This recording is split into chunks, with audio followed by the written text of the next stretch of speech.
Hello, everybody. Welcome back for another video. Hope you're all doing well.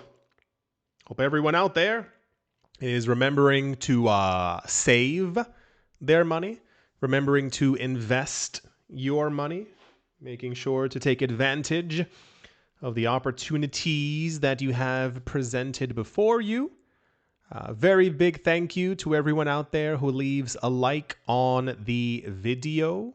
It's a free and easy way to support the channel. Very big thank you to everyone who leaves a comment as well for the algorithm. Yeah, without any further ado, let's jump right into it. Welcome back to another edition of why do people keep doing this? No one's asking for this. This isn't something that we actually need. This is simply just another company and corporation trying to play on a trend and make money for themselves while marketing it as something that is going to change society or something that we all need in some form or space. Very similar to this new digital ID thing that they're trying to roll out in the UK that nobody wants, no one's asking for in any way, shape, or form. Companies in crypto have jumped at the chance to prove themselves and show just how crypto-tastic they are by announcing that they are going to be supporting, buying, holding, reserving, strategying Bitcoin and Ethereum. We've seen it over the last couple of months. It's basically been everywhere. The other side of it has been, and this has been like a light topic this year, has been this discussion of companies trying to create some kind of a super app. If you don't know what a super app is, it's basically an app that encompasses a multitude of things that basically include your private business and your private life and the things that you buy and where you're going, all wrapped up in one little simple app. So you know how a lot of times, if you, especially, and I speak for, iPhone holders here, are you on your phone, you can like opt out, you can like go to like, apps, scroll through the apps and like, you'll say like, hey, don't use my microphone. Don't read my text messages. Don't look at my location. I implore a lot of you to do that right now because you are going to be shocked at how many apps are always using your live location. Many of them are using your microphone. They have like full access to it because you click the little thing green to the side. And they basically, any information that, you have agreed to, they're absorbing it. So when you have multiple different apps, as we currently do in the world, the idea is many people don't want to be tracked. Most people don't want everyone to know what they're doing. Nonetheless, like a company who's going to be selling off their data. The idea of the super app is basically from this thing called WeChat in China. I will say this in my own way and fashion as someone who grew up in the Western, if you will, air quotes, Northern Hemisphere. I think we tend to be far more skeptical and far more not in the mood to be tracked. This app, WeChat, is mainly in China, mainly in Asia, and it's an all-in-one app. So when you are texting people, when you're booking a doctor's appointment, when you're going to get your hair done, when you are buying groceries, when you are booking train tickets, flight tickets, you name it. Anything that you do goes through this app. The problem is that the app is run by a company who basically gives all the information and is kind of controlled by the actual powers that be. So there's this kind of a rush in the West, mainly at the moment in the States, for some company to create some kind of a super app. We were talking about this recently with Coinbase. Coinbase desperately, they even said it on the news recently, they're trying to create a super app that will unite crypto.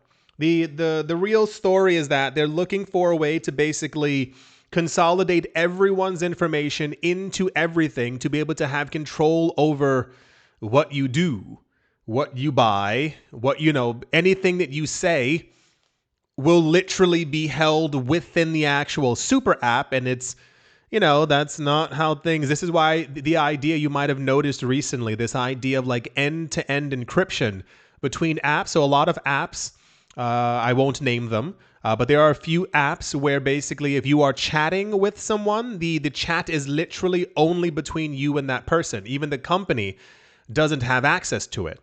So a number of places around the world have tried to ban these or get rid of them because they want to know what you're saying to compile it into a database so that is your profile for basically everything you've said, everything you've looked at on the internet, everywhere you've been, because it tracks your physical location.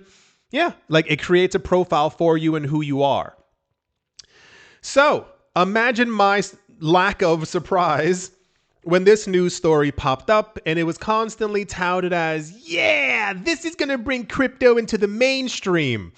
These people who keep creating these things, who present these things, they don't care about you. They don't care about us.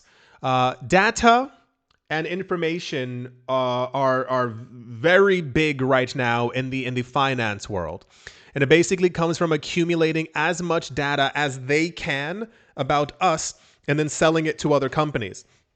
Have you ever noticed sometimes when you are, let's say you Googled something, or you and your friend were chatting about something, or you and, something at some point, and you start getting like ads that are targeted specifically to that thing that you only told your friend about or that you texted them about in a certain app?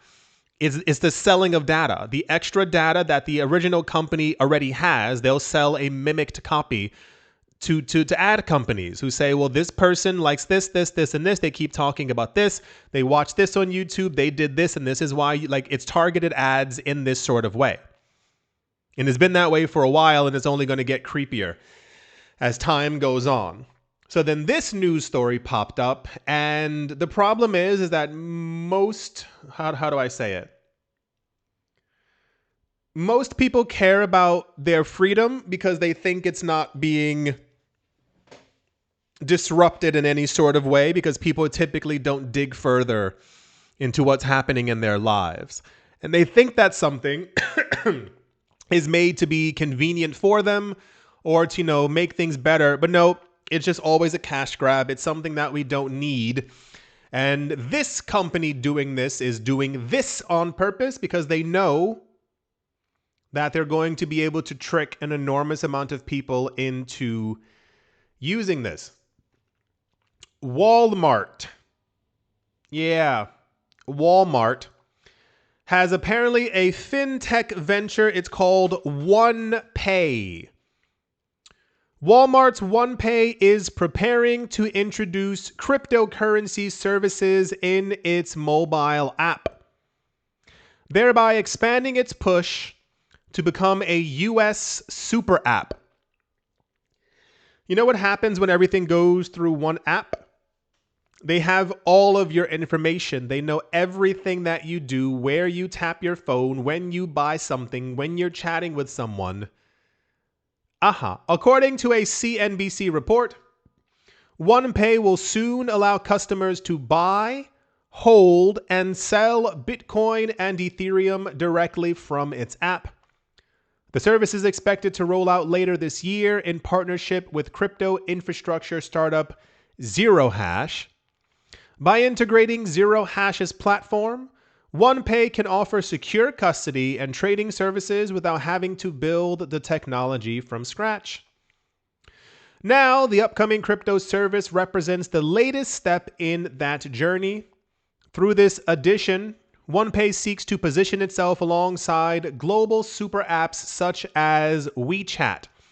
Remember the thing I was telling you about before that only gathers data? For those of you who've never watched a documentary or seen what happens with WeChat, let's say at some point you disagree with something that's in the news, regardless of what it might be. And you write to your friend, I don't like it. I don't care for it. And you do it through WeChat. You know who gets alerted? The government. Yeah, this isn't a day they get alerted as to what exactly you said. Everything you say is recorded and then sent to someone if it raises a red flag.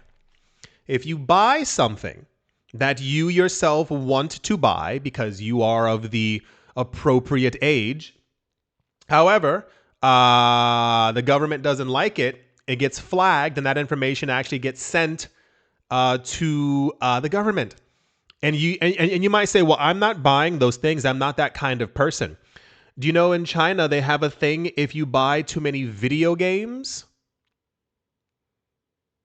they have a number set that they think is inappropriate for people to have. You're playing too many video games. Why aren't you working? Why aren't you producing more? And if you buy too many of something, you also go on a list. The other part is that if you start ranking on this list a little bit too high, the app also integrates into the actual infrastructure of the country. So if they see you jaywalking, this isn't a joke. If they see you jaywalking, if they see you outside at a certain period of time and you have been ingesting certain liquids with your friends, the app will also recognize that as well, and your ranking on the actual app and your Sesame credit score will also go down. Now, the other problem ends up being if your score goes too far, it's basically like your literal credit score within the United States. If your score goes down too much and you're not being a good enough citizen, or you're buying the wrong things, or you're looking at this too often, or you said this to your friend, or you even traveled to a place that this is also a thing that the makers didn't like, well, your score goes down even further, and in many cases, you're not allowed to rent an apartment anymore. You're not allowed to take trains or buses. You have to walk places. If your score goes down too low, then you can't fly out of the country. It sounds fake, but it's exactly what it is. So this push by these people to try and make some kind of a super app that does everything and collects all of your data is a gigantic red flag. It is a monstrously gigantic, huge flag the size of 15 football fields in the sky. It's also something that's not needed. These companies keep creating things that they know will give them more power over you and your finances and what you do by saying, well, you can't do this anywhere else. Look, we have everything here. And then you get stuck with that app because of sunken cost fallacy. You've been using it for 7 years. All my friends use this app. All my friends text here. I do all my shopping through this website. I guess I got to keep using it. OnePay seeks to position itself alongside global super apps such as WeChat, which dominate overseas markets by integrating payments, social features, and financial tools into a unified ecosystem. The news is, my friends, for those of you who have not caught on, is that this is awesome. This is really cool. Because what they're doing is they're making it easier for everyone to get into crypto. But the veil that's there as well is that they're gathering all of your data.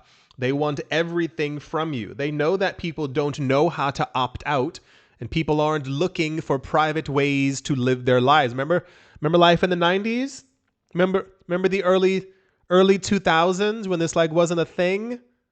And how we all guys, we somehow managed for thousands of years. I don't know how we did it. How did we do it before? How did we?